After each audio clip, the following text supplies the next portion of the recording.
Today we will be looking at a general overview of World War II, particularly in the cases of Germany, Japan, and the United Kingdom. The first case we will be looking at in this presentation is the case of Germany. Germany was led by Adolf Hitler. Hitler's rise to power began with the creation of his Nazi Party. With Germany going through a rough economic crisis, Hitler promised to return his country to their former glory and a very bright future.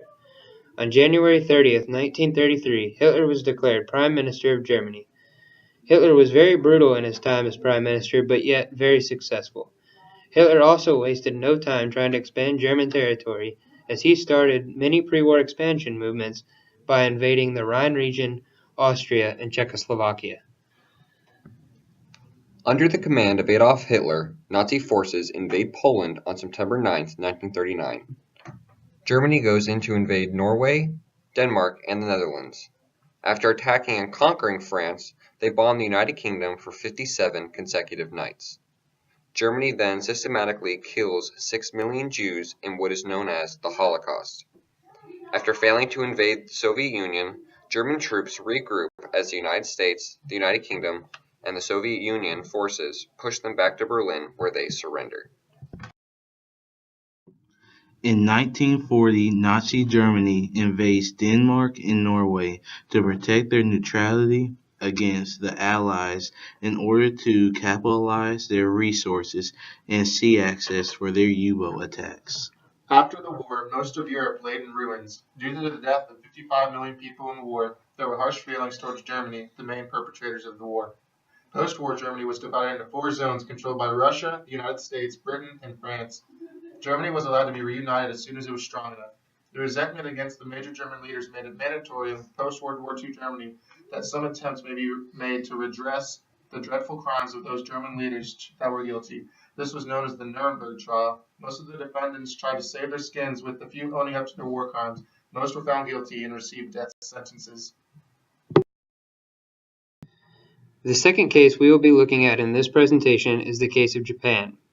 Japan was led by General Hideki Tojo, who started as a general in the military and moved all the way up to the prime minister position. Tojo was very aggressive in the military as a general, and after a very short, failed attempt to improve his relations with the U.S., Tojo decided it was time to attack on Pearl Harbor. In early January 1941, Japan plans the bombings at Pearl Harbor after the U.S. cuts oil off of them. In an attempt for peace in Washington, D.C., Japanese forces secretly head to Pearl Harbor for the attacks. U.S. troops then begin to invade Japan, leading up to the attacks on Iwo Jima. Japan surrenders after the bombings on Hiroshima and Nagasaki in 1945.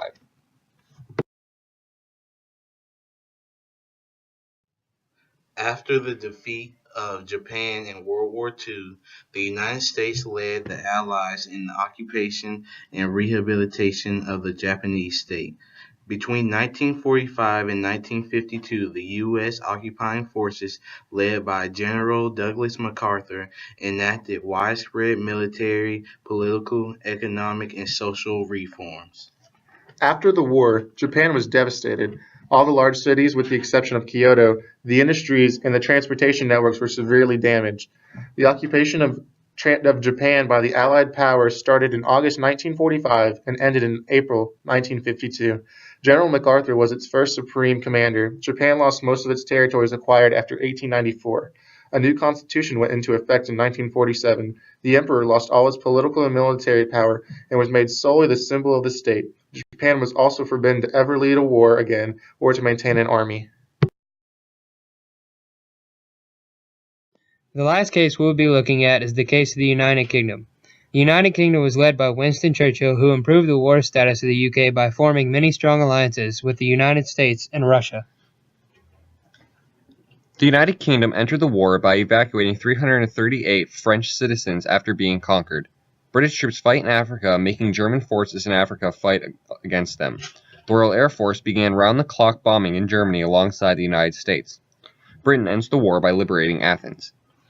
The UK initially suffered difficulties against German U-boat strikes, but with the help of the US and Russia, gained superiority over Germany in the Atlantic and Northern Sea. From 1945, Britain experienced an economic decline by the conclusion of World War II.